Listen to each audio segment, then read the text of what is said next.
Um, and with that, we can go ahead and get started. So I'll do a quick introduction. I'm going to throw it over to our director from the planning department. I did not warn him that he's giving a debrief or a little welcome to everybody, but I hope he can say a few words. My name is Megan Oliver. I'll give a full introduction in just a moment. Thank you all for joining us this evening for the Baltimore County Small Area Plan Area 11 virtual public meeting. This is our the first series of public meetings. There was an in-person meeting 2 weeks ago, and so this is a virtual complement to that meeting. Everything that we're going to go over tonight is the same that we went over at that in-person meeting. Steve, if you'd like to say a few words, I'm going to pitch it to you. Thank you, Megan. I appreciate it. Good evening, everybody. I'm Steve Lafferty. I'm the director of the Department of Planning in Baltimore County. Fortunately, tonight we have a number of members of the planning department. And so I just want to thank them for all the work that they've undertaken to get us to this point in time with the small area planning process, and particularly thank Amy Mante and Megan Oliver. County Executive Klaus Meyer is very engaged in questioning how we're doing, finding how we're progressing on this process. And she does send her greetings to those of you who are with us tonight. This is a critical part of our overall master planning for the county.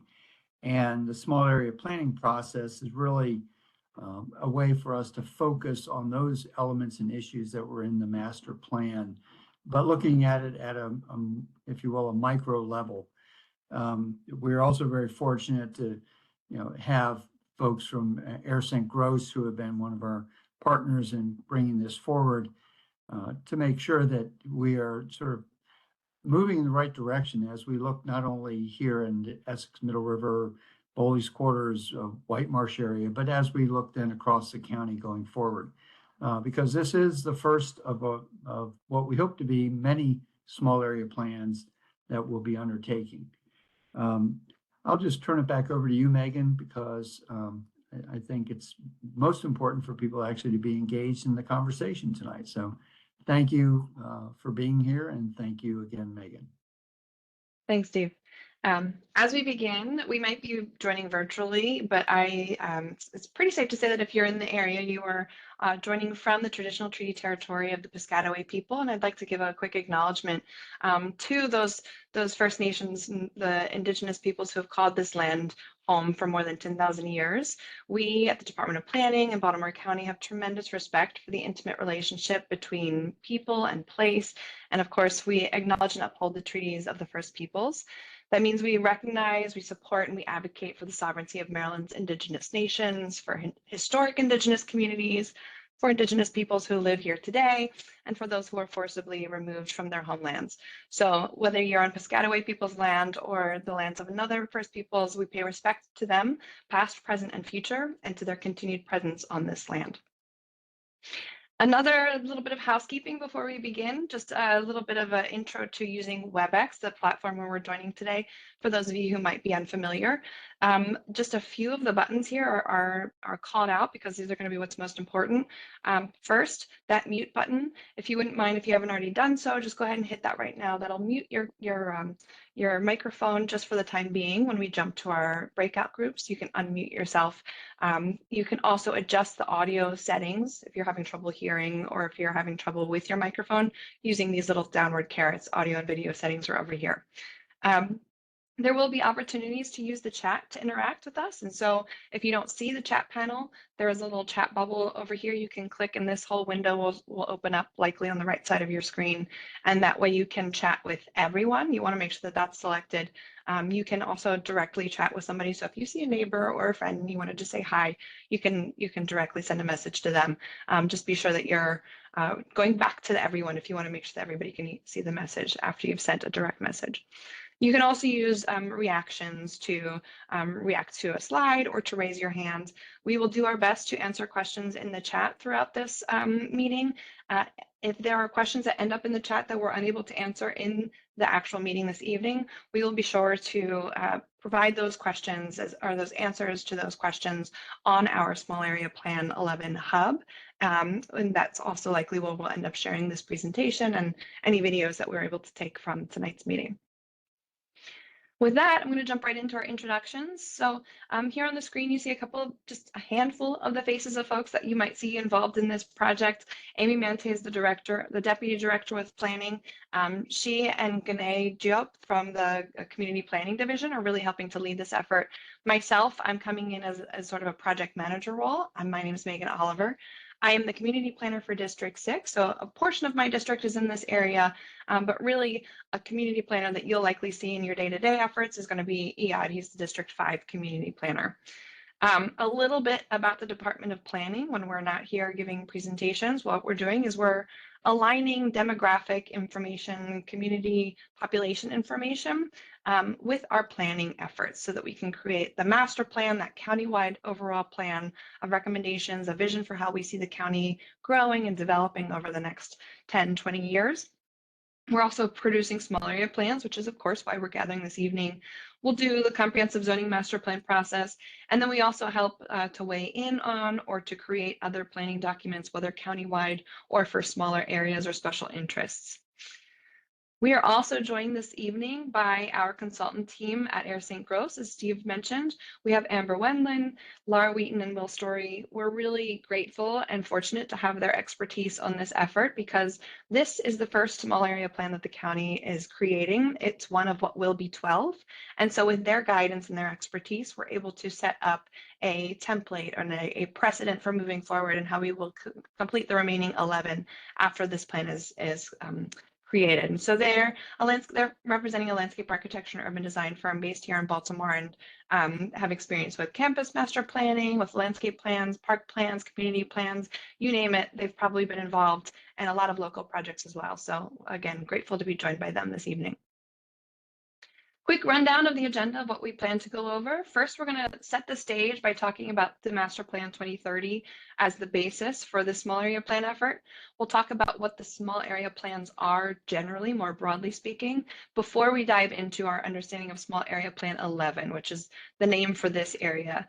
Just to clear up any confusion, even though it's called number 11, that's just the number for this area. It is the first one that we are completing. So small area 11, but the first of what will be 12 small area plans. We have had an online survey open for the last couple of months, and so we'll be able to share a survey snapshot from the input that we've received from that survey so far. We also will encourage everybody who is joining us tonight to go out in the next couple of days and make sure you finish that survey because we will be fully wrapping that up and collecting all that input starting next week. We'll talk about some visioning questions towards the end, and then of course we'll share some next steps before we wrap everything up and get you all ready for bed. So the Master Plan 2030, setting that stage. This was a really comprehensive planning effort that looks at the county as a whole, looks for opportunities for growth over the next 10 years. And so every 10 years, you'll see a new master plan, new master plan. So 2030 is the current one. It was officially adopted in January of 2024, but that was after years of planning and development. I hope that folks who are joining us on this virtual call had a chance to be involved in that effort, are perhaps familiar with the master plan. If you are not, this QR code here will help to introduce you to the document. It's a nice hefty, either paper document or there's an online living version where you can flip through and have a more interactive experience with that master plan. But there was a really extensive planning process that reached out to community members. I think the team who worked on the project, many of whom are volunteering to help run this meeting this evening, collected almost 4,000 comments from the community. So really an extensive community engagement effort went into that plan so that we tried to understand as best as possible the needs throughout the county. As part of that planning document, there are a couple of elements that really help to frame the document and the recommendations. First, on the left here, we see 3 themes. These are interwoven throughout the document, and they provide the guidance for developing the goals and recommendations. The guiding principles, these come from the American Planning Association's Sustainable Communities, Sustainable Places Plan. And so these really helps to establish the action areas of the master plan to talk about what we're really focusing on when we're thinking about opportunities and areas for improvement. I don't expect you all to read this, this text. This plan or this presentation, as I said, will be available online if you'd like to get into the nitty-gritty. But essentially what I want to talk about is from Master Plan 2030 came this idea of place types throughout the county. One of the big common themes from the feedback that we received was that community members were really interested in talking about land use patterns, about preserving natural resources and building more sustainable communities. And so the Department of Planning tried to develop a methodology to identify areas that were most suitable for retrofitting or for coming back in and applying traditional planning principles to the communities that are already developed throughout the county. We really want to be able to preserve what natural resources that we have and also direct financial and development resources to the communities as they're growing. So we identified 27 metrics to help pinpoint these areas that were most suitable for retrofitting, these core retrofit areas or the nodes. So we have these urban place types, we have the nodes, and that includes those core retrofit areas and the immediately adjacent walkable neighborhoods. Outside of those, we have connected neighborhoods, also residential areas, medium to high density residential. We then, everything outside of these two, the nodes and the connected neighborhoods, ends up being either an established neighborhood or a special use, and that's within the urban-rural demarcation line. I'll talk about that a couple times this evening. Outside the urban-rural demarcation line, most of these place types are virtually identical to what we had identified in Master Plan 2020, with the exception of the, I believe they were called rural commercial centers. They're now villages. But what I really want to dive in on right now is talking about these nodes, these core retrofit areas.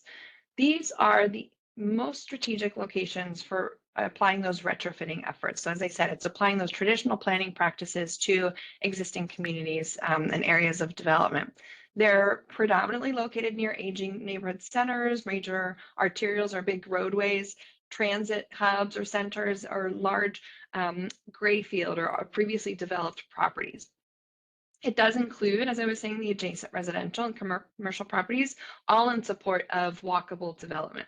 And there are 5 different node types.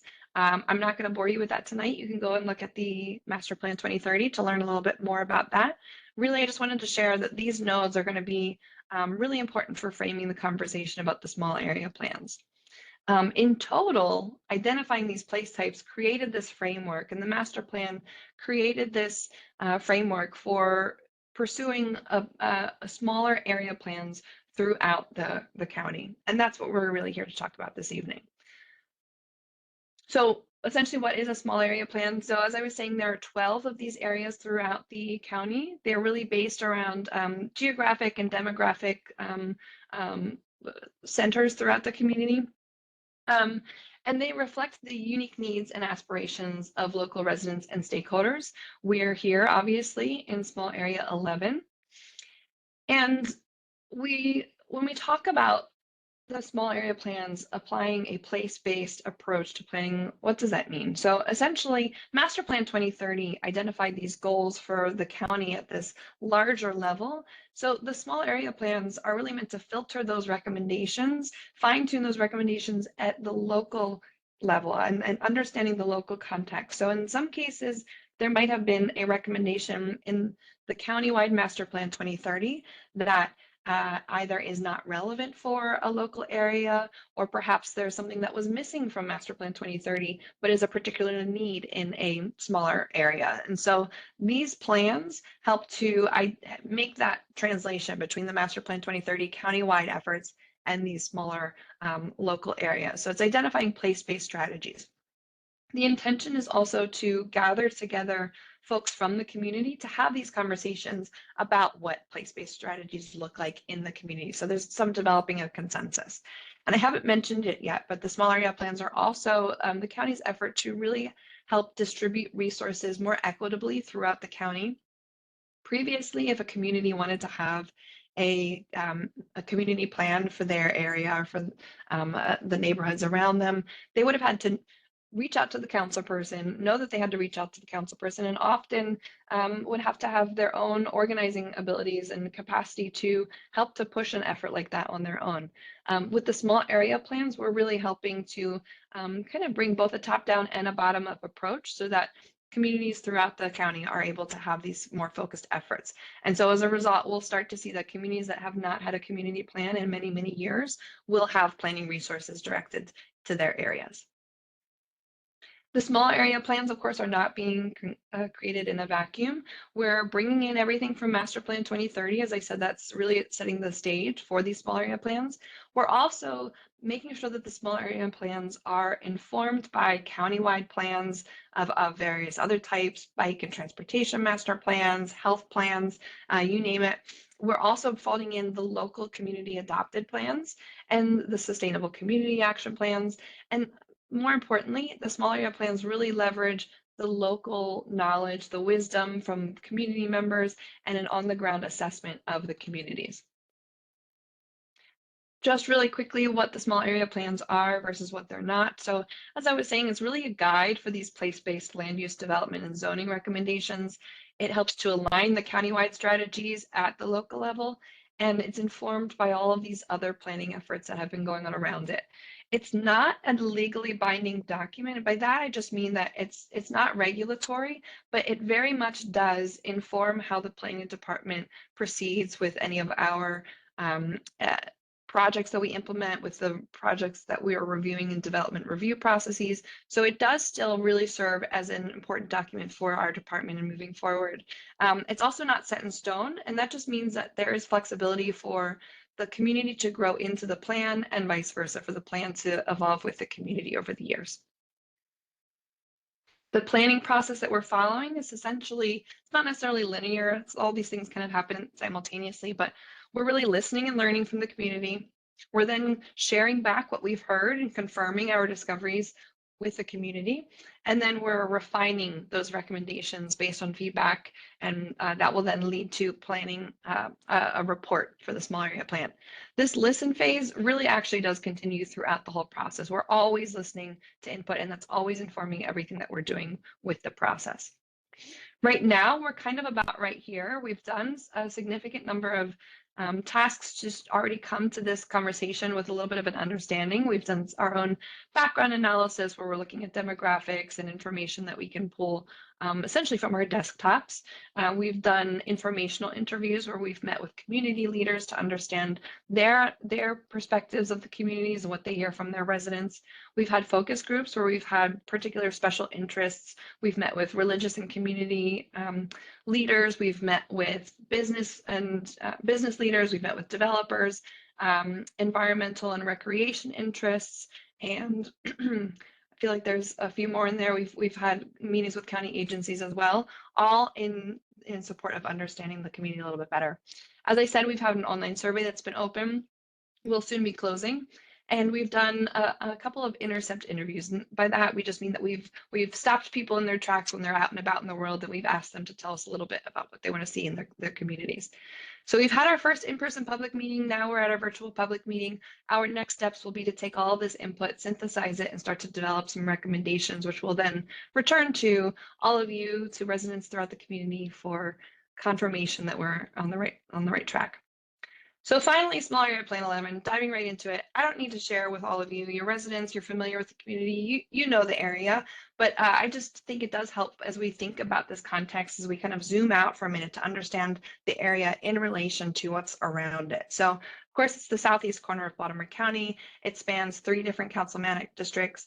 It is both within and outside the URDL, the urban rural demarcation line. That's this purple line here.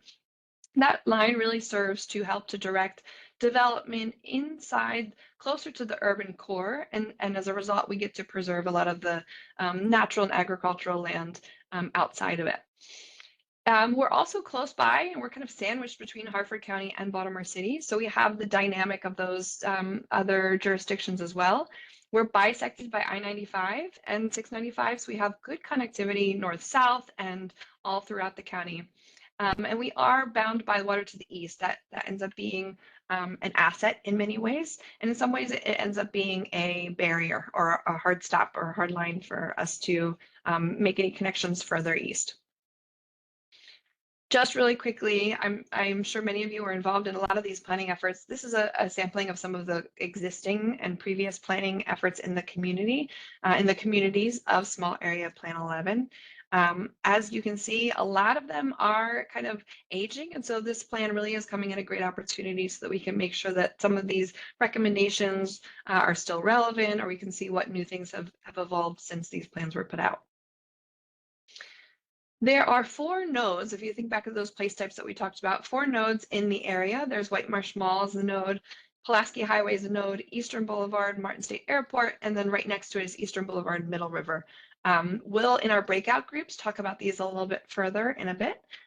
So that's just here for us to understand where they exist in the community.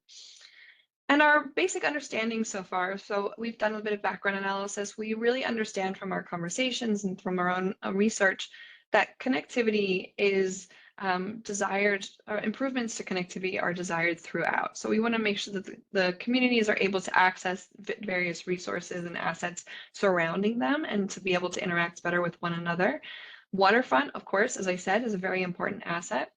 There are also a number of development projects that are in the works, so to speak. They're not yet fully online, and so we might anticipate some of the impacts that those development projects will have on community infrastructure and community day-to-day life, but we don't yet fully understand what that looks like because they're still coming online.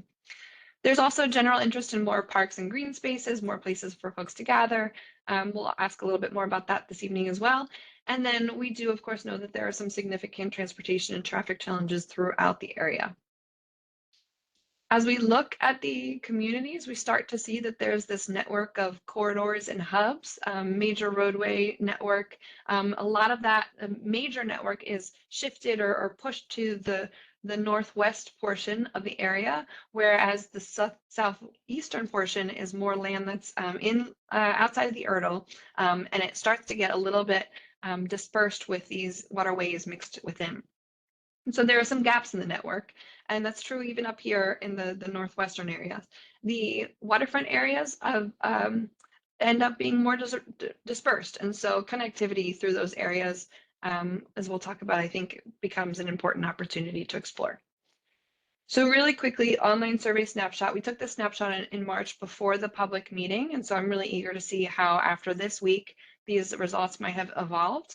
Here's a quick little diagram of where most of the respondents feel like they are most connected to the various sub areas. And so if you've not already done so, I'm going to ask you to take a minute to pop out that little Slido exercise, the little poll that should be at the right hand of your screen, and let us know which sub area you feel like you most represent.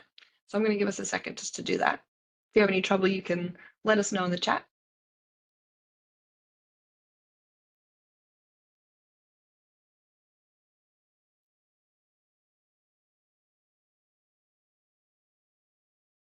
Seeing a lot of representation from White Marsh, 67%, Middle River, we have 33%. We don't yet have any participants joining from either Bullies Quarters, Essex, Rossville.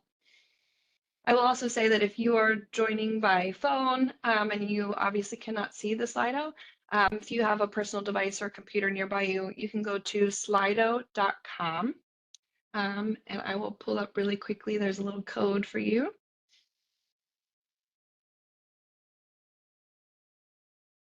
Let's see. 9451062 is the code that you will enter to join from a device or a computer.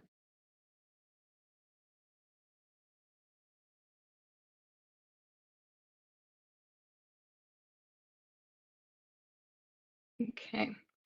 Still see it at 67% White Marsh and 33% Middle River. And so as you can see from this diagram and understanding from the chat, different forms of interaction are able to solicit input a little bit better or worse from different areas. And so that really speaks to our need to, one, push our forms of interaction in different communities. And also it speaks to why we really try to go out of our way to have public meetings in person, virtually, surveys, a number of different touch points, but I want to talk really quickly about this diagram. Just looking at this, it seems like Middle River is maybe overrepresented given how dark this area is.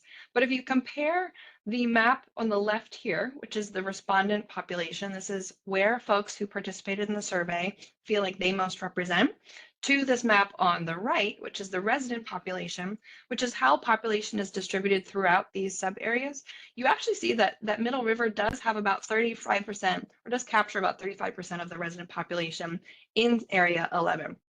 We start to see, similar to our meeting this evening, which has 50% representation from White Marsh, there's maybe a little bit of over-representation from participants or from survey respondents who are coming from White Marsh. Only 9% of the residents live in White Marsh, but 25% of the survey respondents, back in March at least, were from White Marsh.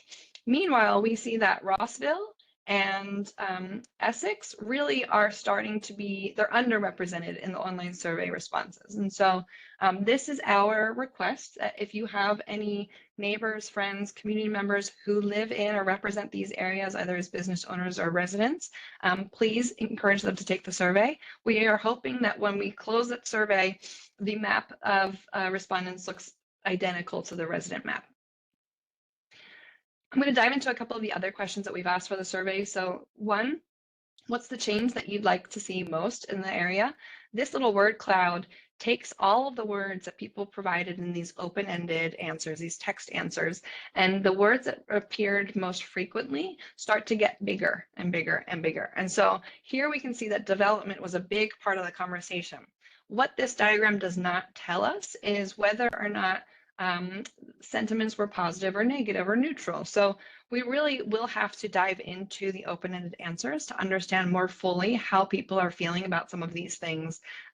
Just to illustrate that, on the left, I pulled out two quotes. This first one was from a respondent who wanted to see more livable, affordable housing. So I'd say that's probably positive and pro-development.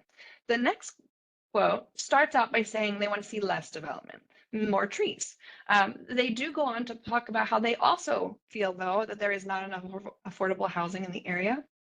And I pulled this quote out specifically just to indicate that, one, there's a little bit of nuance in understanding people's sentiments on things and to really dive deep into their responses. And of course, we understand that this is a really complex issue. And so we want to make sure that in our area plan, we're being sensitive to that. Another question or series of questions in the survey asks about the top priorities for development in the 4 nodes in the area. So again, that's White Marsh, Eastern Boulevard, Martin State Airport, Eastern Boulevard, Middle River, and Pulaski Highway. And so red is commercial development, gray is office, orange is multifamily residential, green is open space, yellow is infill residential, purple is light industrial, this teal color is civic and institutional, and then this hatched color is other. And so unsurprisingly, these are commercial cores. Commercial uses take a lead in many of these answers. But we also see that open spaces are really taking a lead as well, often getting a little bit more traction than commercial development even. So we're going to ask you to help us understand what that might mean. So just a quick run through, here are a couple of different types of open spaces that we're thinking about. Of course, we have your public parks. Honeygo Regional Park might be thrown in here. Eastern Regional Park might be thrown in here. These are your open spaces that have a number of amenities, fields, walking paths, shade, playgrounds. It might have a whole collection of things. We also have plazas or town squares. So the Avenue at White Marsh is an example of this. It might be lawn, it might be more hardscapes, but it's a place where people can come together and gather. Green and blue features are smaller elements that actually might just be woven throughout. So it might be a fountain, or it might be a green wall or some sort of green infrastructure. So little bits here and there that end up in our spaces.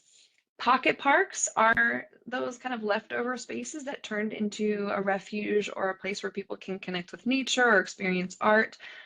This example here is the Essex Landmark Sculpture. It's not the most, not a place that you would typically hang out in. A pocket park usually at least has benches and some shade, but this does illustrate how a pocket park can take some leftover spaces and transform them. Playgrounds, I think that's pretty self-explanatory. Natural forested areas, I don't know that there are a ton of these near those commercial cores, those nodes, but it might just be a little urban forest that's protected or a little bit of a green space that's being protected for its natural and ecological value. Athletic fields and courts might exist as part of a larger public park, or they might be their own standalone element. And then greenways or trails really connect communities and connect through natural resources. The East Coast Greenway doesn't actually cut through Area 11, but I think it's a good example because it does travel through urban, rural places, and it travels all up and down the East Coast. So now, Sydney, I'm going to ask you to hop us over to the next Slido question. What we want to do is we want to understand, as we're looking at White Marsh Mall, this is a regional commercial node, what specific type of public space or open space would you like to see in this area? And so we have, again, public parks, plazas, town greens, blue or green features, pocket parks, playgrounds, natural forested areas, athletic fields, and greenways. So take a minute now on that Slido to provide your answers.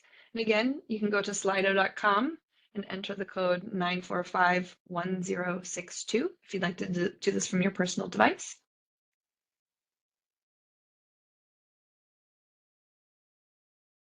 And let's see these results as they're coming in.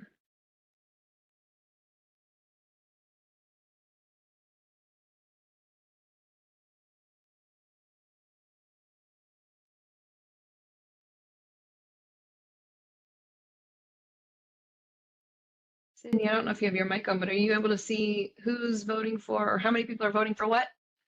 We've got 4 votes so far. We have 1 for public parks, 1 for plazas and town squares, 1 for natural forested areas, and then 1 for greenways and trails. Nice. Okay. We've got some variety here. We just Folks, you're got also welcome to share in the chat if you have anything that you want to elaborate on. Give you another minute just to answer this question. We're going to ask the same question 3 more times with the other nodes in the area. Looks like we got another vote for plazas and town squares. Nice. Okay. All right, we can jump to the next one. Pulaski Highway. This is a neighborhood node. What sort of open space would you like to see on Pulaski Highway?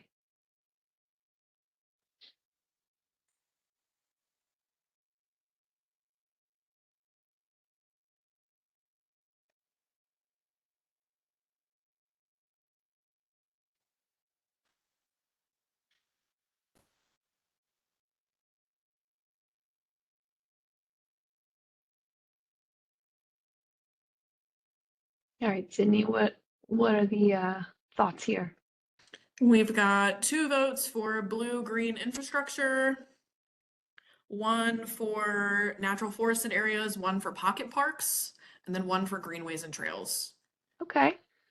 Those sounds like there's a desire for greenery to be interwoven throughout. Let's jump over to the next one, Eastern Boulevard, Martin State Airport. Sure.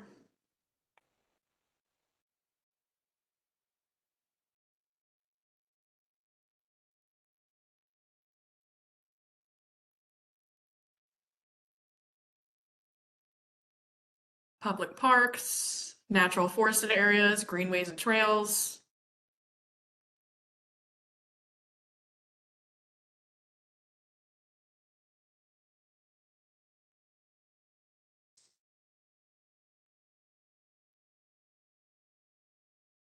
There's some themes between them. So far I'm hearing a lot of interesting greenways, trails, perhaps some way to connect through these nodes, but also to one another. Just general introduction of more greenery throughout. Sounds like a great opportunity. We'll jump to the last one now, Eastern Boulevard, Middle River. This is a mobility node. So this one's just right next to the Martin State Airport. Includes the Lockheed Martin building.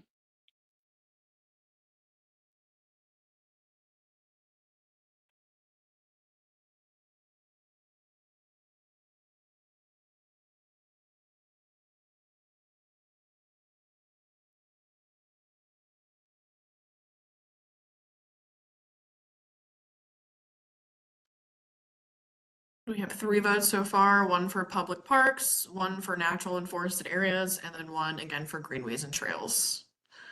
Oh, and we just Wonderful. got another one for natural forested areas. Great. Thank you all so much for that. As we close the survey, we'll understand a little bit more and we will explore these concepts in more detail. We'll compare this with the in-person public meeting responses. But right now I want to jump into let's jump into our breakout groups. These will be conversations. I know we have a lot of our planning stuff here, so it might be beneficial to have, actually, let's see how many participants we have. We could certainly just do one big conversation since there's a lot of planning folks here. Let's just do any opposition to doing just one big room? No, I think All that's a right. great idea, Megan. Seems to work. Okay. Then I will stop sharing for just a minute.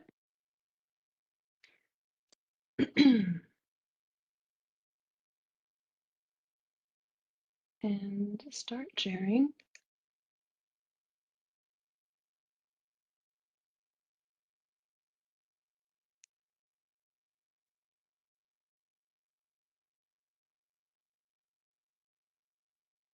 Give me just 1 second. Okay. Can everybody see this big old board here? Yep. Wonderful. All right, let's get in the chat also the link for folks to join if they'd like to be in control of their own little mouse. Let's see. Does anybody have that link handy? Oh, I can just copy it up here. Silly me. Okay. So, thank you, Amy. Anybody who's interested can click on that link and join us in this board. This is going to be an interactive opportunity to share our ideas. We can also just engage in conversation. It's a small group, so we can unmute ourselves and just talk through it. I'll give a introduction to this first exercise. We'll go one at a time. So we're looking at small area plan 11 and we want to understand where redevelopment is needed most. And so redevelopment, let's zoom in here. Ooh, not too much. What is redevelopment? Redevelopment is a process to improve neighborhoods and communities. So it's revitalizing the communities of either underutilized or declining properties and spaces throughout them. Redevelopment activities might include the construction, reconstruction, or rehabilitation of buildings or structures. It could be changes to how properties are being used, or it could be other improvements that are really improving the physical, economic, or commercial, cultural, social fabric of a community. Where throughout small area plan 11 do we think that development might be most needed? So if you're joining online, you're welcome to come over here, click one of these dots and drag it over.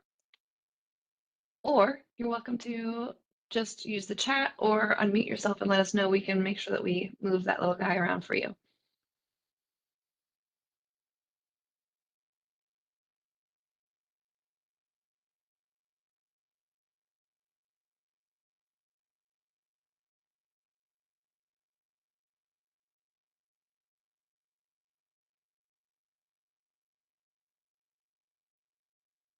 Anybody have requests for where we can see development in the community?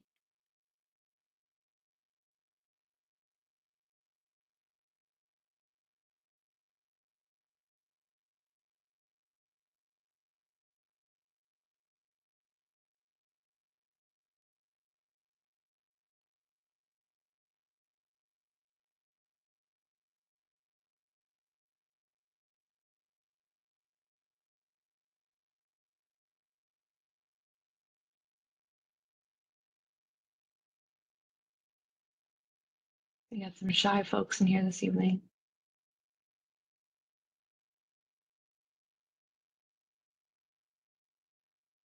I didn't mention at the beginning of the meeting, I'm also a resident of the community. So one, you can rest assured that your communities, your neighborhoods are safe with me. With me planning, you can rest assured that I have the best interest for the communities in hand. But I of course have my own opinions.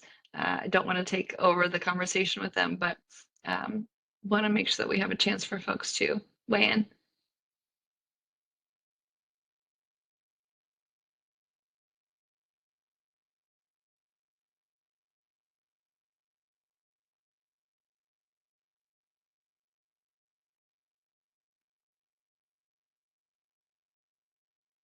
Okay. Well, maybe we can come back to this one and we can dive in a little bit deeper. Perhaps it'll be a little easier to have conversations more specifically about the individual nodes themselves. So one of the nodes in the area is the White Marsh Mall Regional Commercial Node. We already asked a little bit about the types of open spaces that you would like to see in this area. What other ideas do you have for improving the White Marsh Mall node? And that really does include the space of the mall, moving a little bit over towards the avenue onto Campbell Boulevard. What would really improve this area?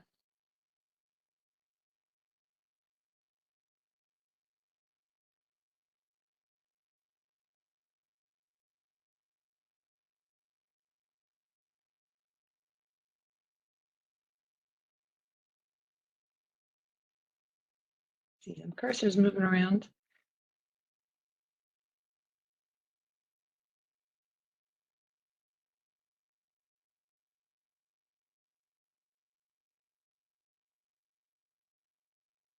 Don't all jump in at once.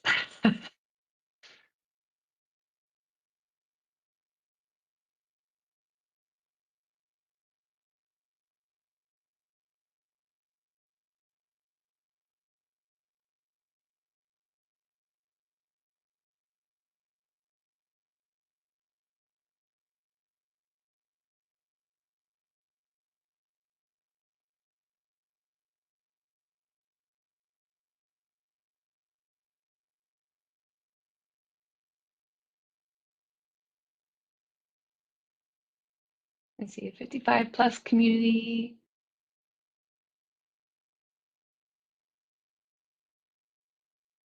I will say we've heard a few times in our conversations with community leaders, our focus groups, that there is a strong desire seemingly for more senior or active aging communities.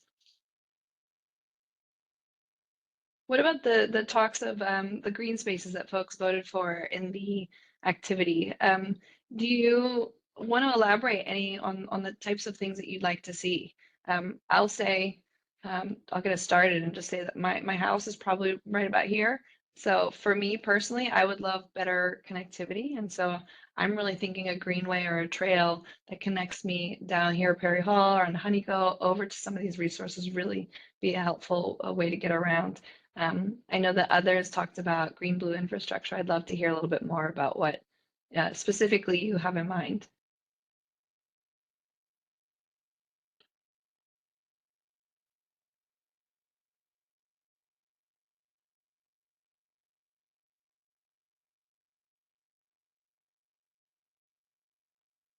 Mixed use development of the mall property.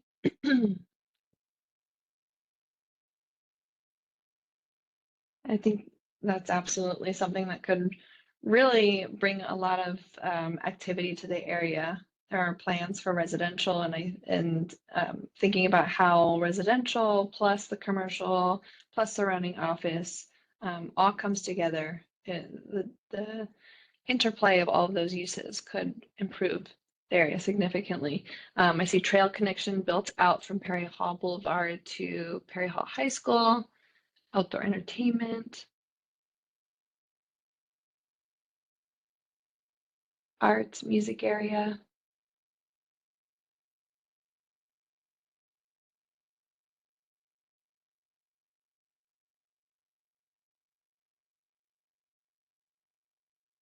Variety of housing types. Absolutely. So residential does seem to be a big desired component in this area. We can, if you're on the board, you can continue to fill out your answers for the White Marsh Mall node. We'll also just jump over to Pulaski Highway. So in this area, what are some of the things that you would like to see here? What sort of businesses or types of activities, cultural resources, things like that? Anything in mind that you would love to see in this area? And it really does kind of center around the intersection and the stretch of Pulaski between Middle River and Martin Boulevard.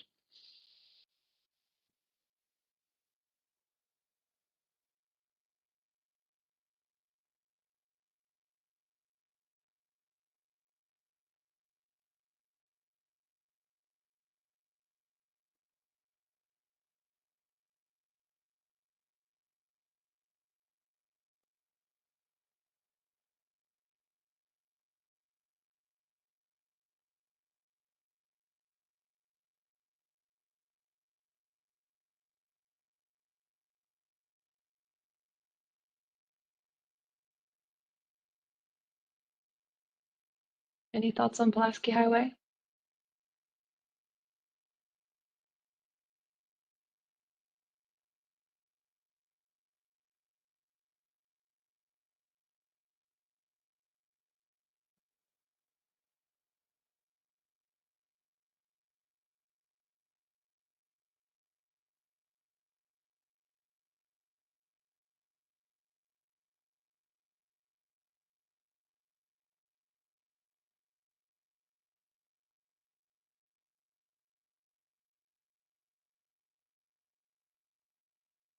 So again, we're going to repeat this exercise 2 more times. So we have Pulaski Highway. We can also jump down and look at Eastern Boulevard at Middle River or Eastern Boulevard at Martin State Airport.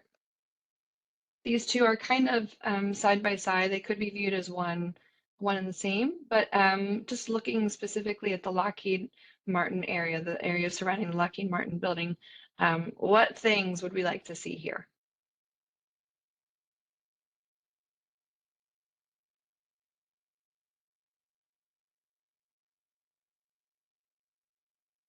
In a lot of conversations that we've had so far in our focus groups, particularly Eastern Boulevard as a thoroughfare came up quite a bit. So how its transportation, how traffic could be improved, how connectivity could be improved, that became a big focus of a lot of our conversations previously. So I think that's certainly true for these two nodes as well. These two nodes have some of the added benefit or opportunities or considerations, I guess, that come along with Martin State Airport, with the aviation station project that's being explored at where White Marsh Boulevard comes over to Eastern Boulevard, Lockheed Martin property. There's a lot at play here, so I think there's a lot of opportunity.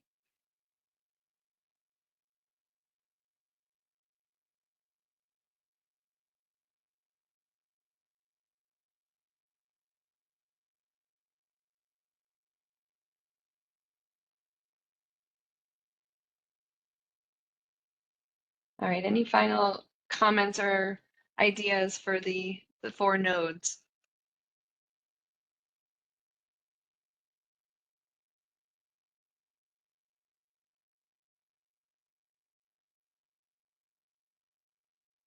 All right. We'll jump down next to a quick little exercise. We'd really like to better understand some of the cultural resources in the area. These are really hard to sometimes just capture through any sort of quantitative data source. It's really something, it's like you gotta really know a community intimately and understand what opportunities exist. So when we talk about cultural amenities, we're thinking about art galleries or monuments, theaters, music halls, public art pieces, museums, performance venues, maybe a community garden, or it could just be like a landmark building or a historic building that's really relevant to the community in one form or another. What things should we know about? We got the 4 stickers started at the top because things have come up in our conversations. We know that the Glenn L. Martin Aviation Museum is a fantastic opportunity and it's being explored for expansion. The Essex Landmark sculpture has come up. Benji's Drive-In, of course, one of the largest screens, outdoor screens in America. And then the Heritage Society of Essex and Middle River. Those things come to mind, but like, what sort of places would you frequent when you're trying to feel like you're getting a little bit of culture? You're getting out and connecting with the arts or connecting with folks in the community, enjoying a little bit of entertainment. Anywhere we should know about?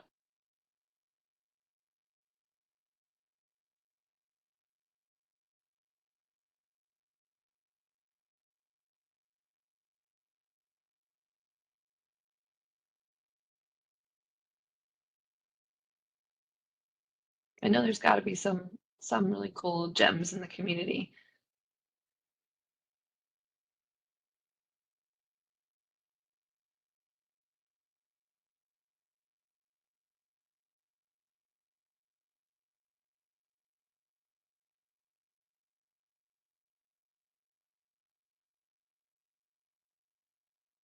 So the sticky notes talking about there are sometimes events that happen at the Avenue, and I think that's a great addition here.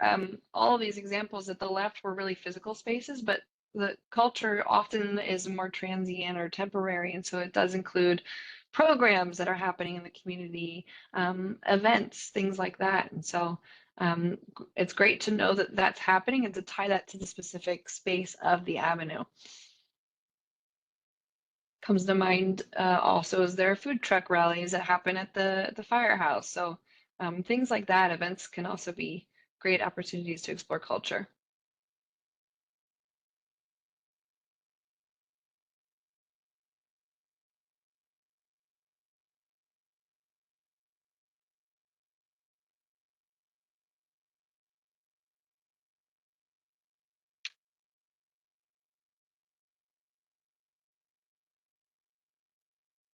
Well, certainly culture is a component that I think we hope to bolster through the small area plan. So as this list gets developed and looking forward to the future, hopefully it will continue to develop even further and so that we have plenty of opportunities. Movie nights at Honey Go Run Regional Park, that's a wonderful addition as well. Thank you for that. And then the last one should be a pretty easy one. What would you like to experience in Area 11? So when you're spending time here, when you're living, working, playing, worshiping, studying, all of those things in Area 11, what are the things that you hope to experience? What are the feelings that you want to feel? What are the activities you want to be doing? What is it that you want to be soaking in from the worlds around you? What we have here are 3 little dots over at the right. We're asking you to pick your top 3, and you can click and drag a dot over and you say, I want to experience joy and playfulness in my community. You can go ahead and just click those dots and bring them over.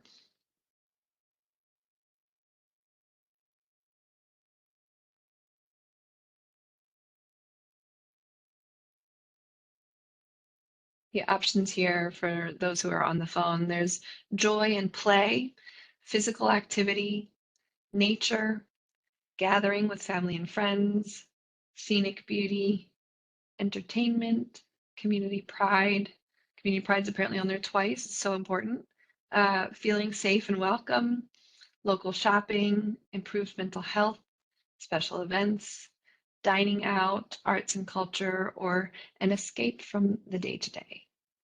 So we've got a couple of votes. We have 1 for joy and play. We've got 2 so far for nature, 1 for entertainment, 1 for dining out, 1 for arts and culture. What I think about when I see those is more activities, more things to be doing, connecting with your neighbors, having fun with friends and family.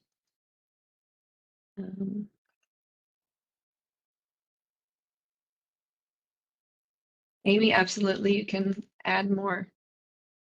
You got more folks in the room. I'd love to hear what they have to say, especially the little kiddos.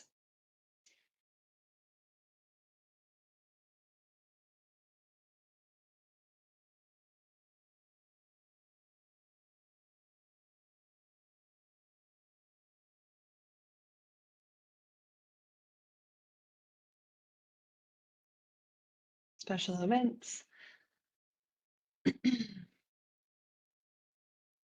So what I'm gathering is that we've got a bunch of folks who are itching to get active, get outside, do something fun, and we're looking for more opportunities in Area 11 where we can take care of, or we can do that.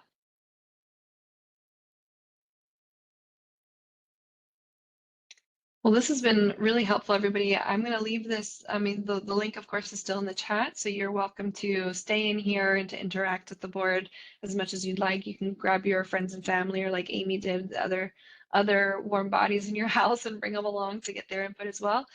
We'd certainly love to hear what they have to say.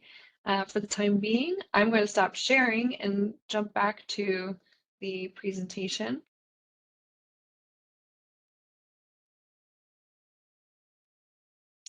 Okay, so looking forward, area plan, the small area plans will really try to lump our recommendations into 4 sort of buckets, the types of recommendations that we're exploring. First, there will be your early wins. These are things that we could probably even just go out tomorrow morning and try to tackle. Things that will really start to get momentum going, will get people excited and start to make actual changes in the community in the very near term. We'll also have the big moves. So that's the opposite end of the spectrum. Those projects that really are going to take a little bit longer, a little bit more forethought, a little bit more planning, a little bit more financial investment to get going. But once they're making their way forward, they will become a catalyst project for the larger areas. So they really start to spur additional development, and more will ripple from there, or spur additional improvements, I should say, and more will ripple out from there. We'll also explore policies and programs, and these are the not so much physical things, but other things that the community can do, that the county can do to remove hurdles and barriers and to really make it very easy to grow in the way that the community wants to. And then this last category is more of a catch-all, but it's just your kind of checklist of action items that we can do to really start to bring about change in the community. So these are the categories that we're going to explore. Before we get into the recommendations, we really want to understand what the community envisions for Area 11 moving forward. And so we're going to jump back to the Slido activity really quickly. And we have a series of questions where we just are going to ask you to share what you understand about the community today and what you hope it looks like in the future. So Sydney, would you mind getting that going for us? Sure, it's open. Perfect.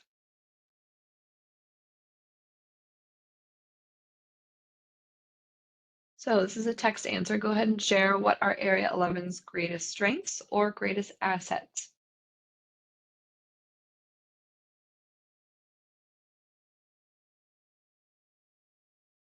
You can enter them as single words and see how that starts to, on our end, I think we'll start to see a little word cloud.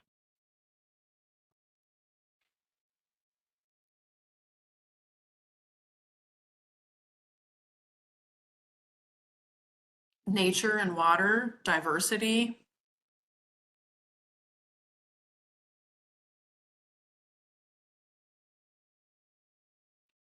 Parks.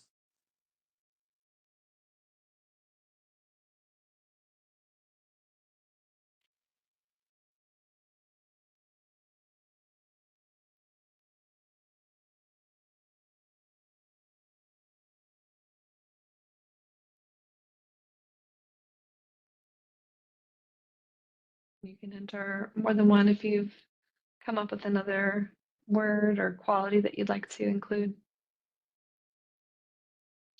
Playgrounds, waterfront.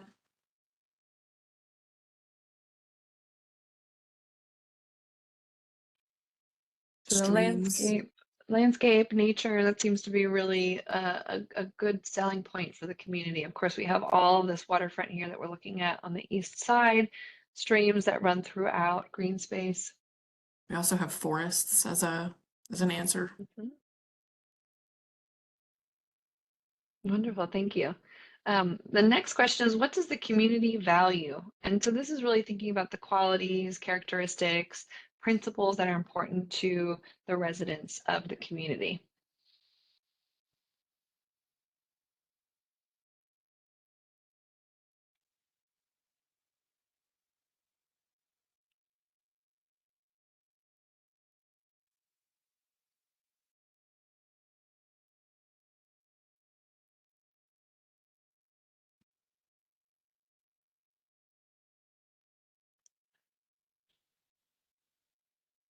Preserved green space.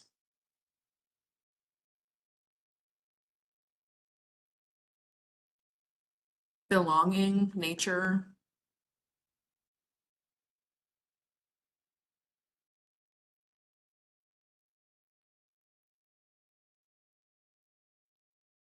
These could also be aspirational. So if we're thinking about what we hope the community continues to or starts to value in the future, that's also something that we'd like to understand here. Inclusiveness.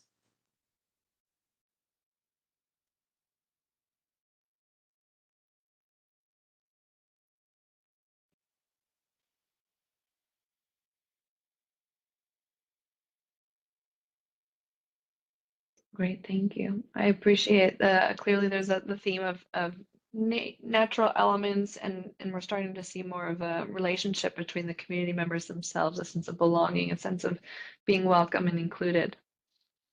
The next question, we want to understand, in 10 years, how would you like to be spending your time here? Similar to that, what would you like to experience question, but like, what do you see yourself doing 10 years from now? It's a wonderful sunny day. How are you spending your time?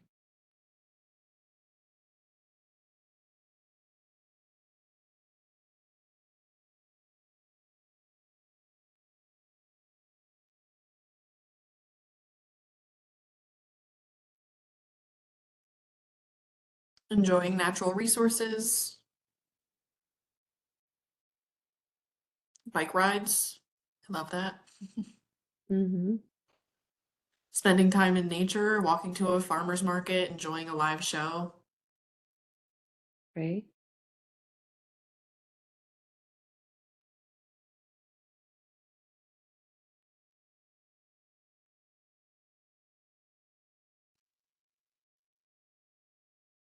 See another vote for a farmer's market.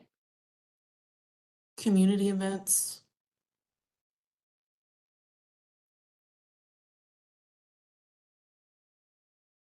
Ooh, public dog parks.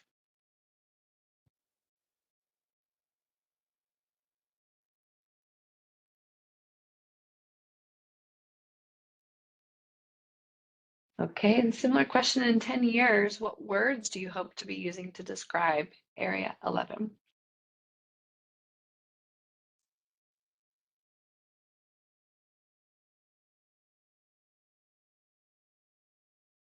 Scenic.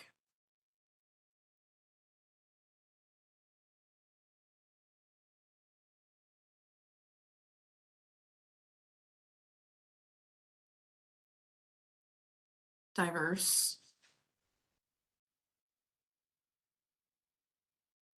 Lively, welcoming, green, energetic. Connected.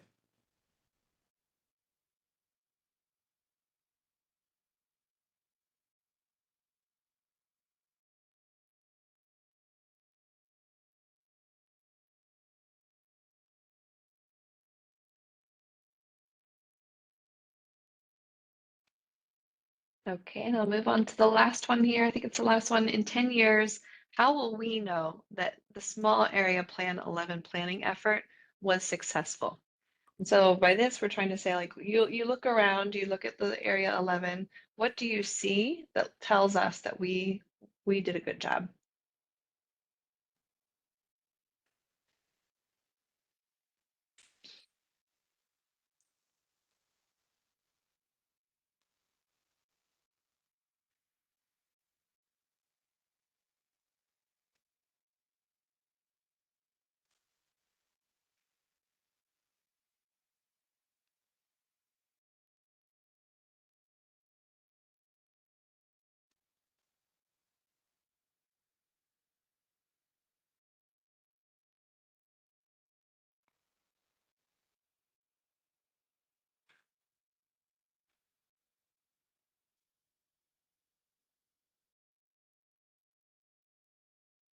So this might be like, what do you observe in your neighbors and residents?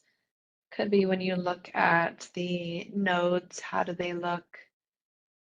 Could be something that you perhaps don't see around you, but on paper you start to understand that the community is thriving in one way or another.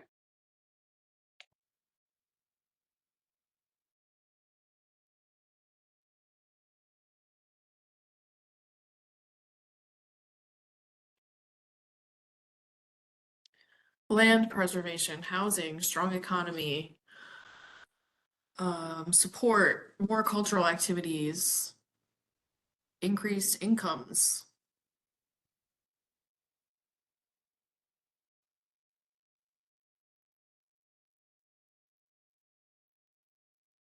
Pedestrian connectivity. Diversity and economy seem to come up a bit. Places to eat and places to experience culture. Wonderful. That I'm going to leave that, or we can leave that poll open. I'm just going to go ahead and get started in sharing some of our next steps. So as mentioned, that survey, we opened it in February when we had our first focus groups, and it's been open ever since. We are going to be closing it next week. So the next few days is our final push to really get that out and get your neighbors, get yourself, your family members, your friends, your other community members to hop on and take that survey. We can share the link to that survey in the chat, but we also, of course, have a QR code if you have a device, a personal device available. I'm trying to get that link for y'all. Give me just a second. Unless somebody else has it handy. This will be open for the next couple of days, so we're really hoping that we can get some folks from, as we saw from the earlier responses, Rossville and Essex had fewer respondents, so we're hoping to get a little bit more from there. We're hoping to get a little bit more clarity on some of those questions that we asked about development in the nodes. Give me just a second.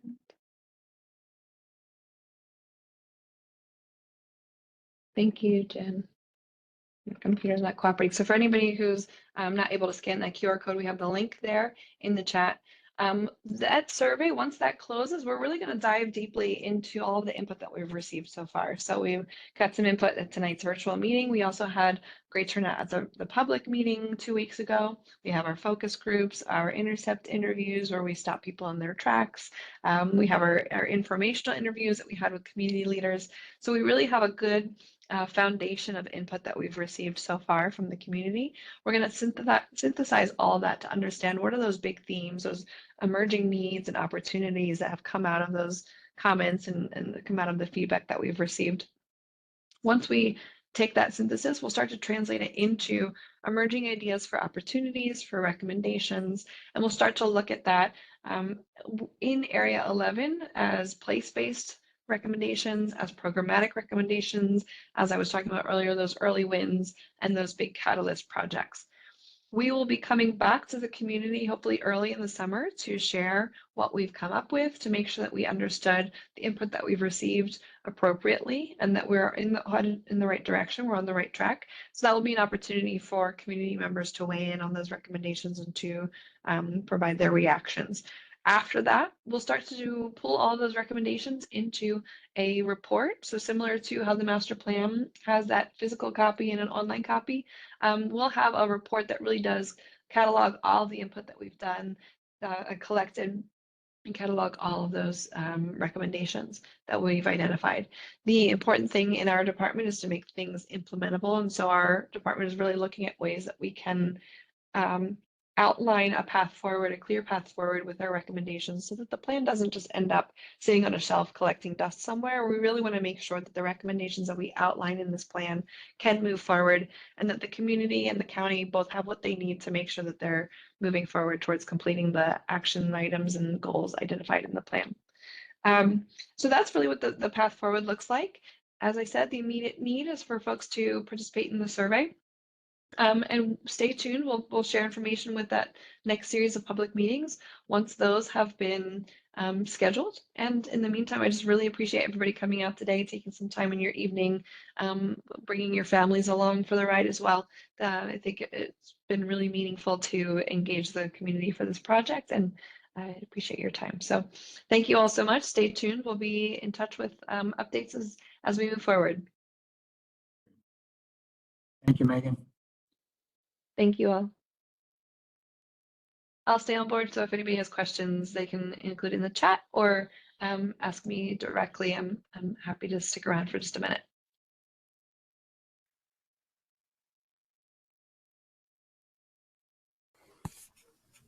Hi, this is Kathy. Hi, Kathy. Yes. So unfortunately, I was driving, so I was on the phone most of the time. I have trouble being able to answer the question, what do I want to see at White Marsh Mall? What I want to see is something, extremely vibrant, something that's multi-layered, something that does both residential, affordable housing, transit-oriented development, everything that one thinks of in a smart growth, redeveloped area. The main thing there is that having a big, huge parking lot doesn't invite anybody in today's day and age. It's just a basic big heat sink. Now, Mhm. it's a heck of a lot better than it was when it was the sand and gravel pit, because I've been in the area long enough time to know what it was before that. Mhm. So I think with the adding the housing in there, that'll help. But compare it to some of the other mall redevelopments. What are the best ones that we should be looking at so that we can have something to compare it to? I think that's a fantastic comment. And as you bring up, we are seeing not just in Baltimore but, or in the area, but nationwide, malls are being reconsidered and reimagined. That, as you pointed out, these seas of parking are not really serving the community in really any way. And so communities are exploring ways to introduce more green infrastructure, introduce more housing, more of a mixed use opportunity. So I think your points are really well taken. And we would absolutely love to explore in this plan how we can encourage and help them all to move in that direction.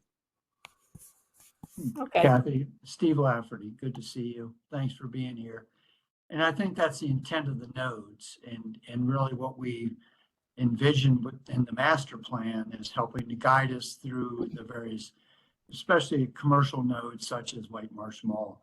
But obviously it's going to take a lot of work and thoughtfulness with the property owners as well as with the community to get us there. But thank you for your comments. Sure. And one of the biggest challenges is the transportation, which I'm sorry, I think I missed part of that coming in and out. Our challenge is everybody needs a car. And even if they can walk to Honeygo Park, which I know I'm not even sure that's in the area plan, but if they could walk to Eastern Regional Park, they just don't, because it's not an inviting walk. So those are the types of things that are super challenging.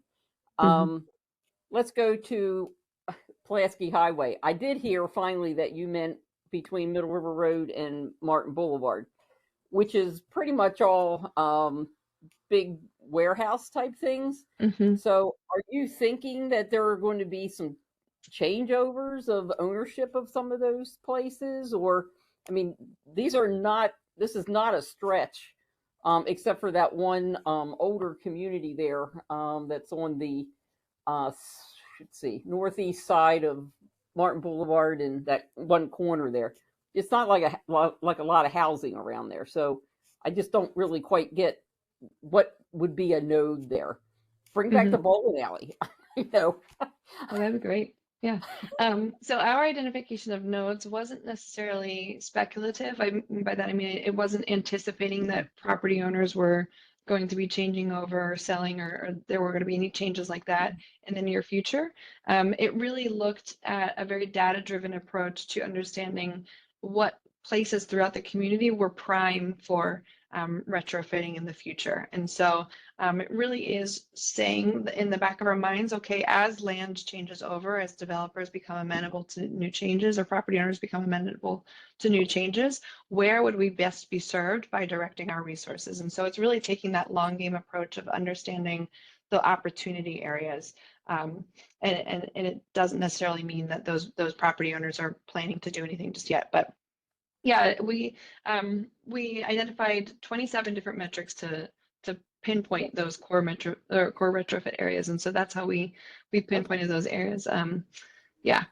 That whole area and then beyond it tend to be these huge box entities, whether it's a huge manufacturing thing or like the that one athletic store. I mean, that used to be something else. It's very active. I know from a standpoint. Of course, Eastwind has been converted to something. It's some kind of tire or something else. Let's just put it that way. But they're building these other big, huge warehouse entities already around that area. So I just wonder I just don't get the destination. Where I do get it is Martin State Airport and the other Martin Marietta part. And Mhm. I would hope that we don't see another, well, you're not going to get another super Walmart because they're obviously putting that down there next to the Federal Depot, which is just ridiculous that that's going in there. But we are where we are with things. It's just that, yes, that needs to be a destination. With the new move of the Aviation Museum and all the other associated stuff that's happening there, you've got a really great opportunity to really make that a wonderful destination. It's the transportation corridor of 43. You have the train, you have the access to 95, you have all the other spoke roads, Eastern Avenue um, uh, and 40. It's figuring out how to get everybody to do that moving around without everybody always being in the car. Absolutely. Yeah. And I think a We key had a- word there is it's not a destination yet. And so that's where our efforts really come in, is we're trying to figure out how in the years to come we can start to move it and encourage it to go in that direction. So I heard you talk about, the Martin State Airport and the Martin Marietta. Does the node include the Federal Depot building? Yeah. On the other side. Okay. Because right there, I mean, there have been multiple proposals on that to make that a real thing, and that that becomes something that you can get to by train, that you can get to. Those are the things that. Thank you. That's what I couldn't Mhm. envision when I was on the phone with you. Yeah. Yeah, So, no problem. So the Martin State Airport and the Middle River node, they're kind of one, because they yes, just blend into one another. right. They But yes, blend it does into each other. include the aviation station project depot building. Okay. All right. Very good. Mhm. And then I grew up down in Oliver Beach, and I that's the part of which I unfortunately missed most of what you were talking about with the waterfronts. Um, does this include Oliver Beach, or you're mainly Bowley's Quarters? No, so it includes from Bird River at the north all the way down to Back River. Okay. And so Yep. Essex, Bowley's Quarters, Hmm. yeah, quite a bit of waterfront land to Hmm. um, take advantage of. I think there are a ton of maritime resources businesses that we can really celebrate a little bit more, and understand that the character of these communities and these spaces can many times be quite different from what you see up here in the more developed commercial areas. And so Definitely. really, how do we marry the two? How do we connect the two? How do we take advantage of the visitor traffic for waterfront, bringing them over to Eastern Boulevard and further north? And similarly, how do we take advantage of the traffic on Eastern Boulevard and bring it to some of these waterfront amenities? Right. So the challenge is most of this waterfront is privately owned, or it's a commercial, it's a restaurant already, or a marina. Mhm. So its access to water is already kind of limited, and the question really becomes, that where what are they going to have access to? What is the destination? I mean, we just had one of the waterfront restaurants close up. I did do the survey. Steve, you could probably figure out which one I was that answered the survey. My main problem with A little bit of the neighbor space in there, Kathy. Yeah. yeah, put neighbor space everywhere, because I think everybody should be able to walk to something that's considered, quote, a pocket park. And the only thing that also just concerns me is the fact that you're including South White Marsh. And so if you include South White Marsh, that's what you should call it. Because you don't include White Marsh. You don't even have the post office of White Marsh in it. So, and you stop at the busiest intersection I think there is on the East Coast.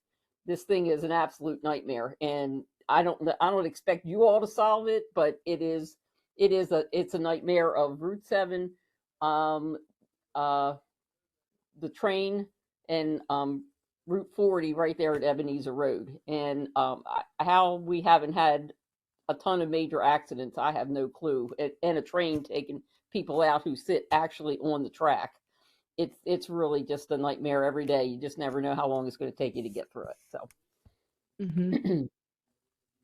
We've We have a heard- really quick question we dropped into the chat. We would like to complete the survey, but you can't complete it unless you answer every question, and there's no kind of NA answer, but many of the questions are not really applicable to us or to our area. Is there a way for us to answer not applicable or to answer that survey without responding to some of the questions? Mm-mm. We're in Perry Um, Hall. You're in Perry Hall. Are you familiar with all of the areas, or you really just have familiar Yes, with so the it's- one? a lot of it isn't really relevant to where we live. We're in Old Perry Hall, right on the border of Section 10. So, I mean, I can answer them, but I don't feel like it's appropriate for me to be making judgment calls. And certainly there are questions about our neighborhood that aren't on there that are more relevant to where we live. You know, I can get to the waterfront, and I can get to, and we certainly enjoy it, but it's not anything where we live. We're up in Perry Hall. I'm not Mhm. really even sure why we're in section 11. Someone else wrote in the same thing with The part, yeah, questions. Perry Hall is both within it and in the adjacent area, small area plan as well. But to that, I'd say like we in the survey do ask folks to share which area they most represent, or if they are better represented by areas elsewhere in the county or elsewhere in the state. Everybody's input is really valuable to us. So even if you don't live in or work in one of the sub areas, if you do have familiarity with them or if you have thoughts on them, we'd love to collect that information. We do have an ability to understand where respondents have come from when they provide their answers. So we can start to say like a lot of the residents in an area feel this way, a lot of the visitors feel this way. And so that really helps us to understand the dynamic between residents versus visitors. So I wouldn't feel too nervous about sharing your thoughts about an area, even if you don't have that personal connection with it. It is neighboring to your community, and so in that way, it does still your information, your input, and your interests are still really important to us. Thank you. Okay, thank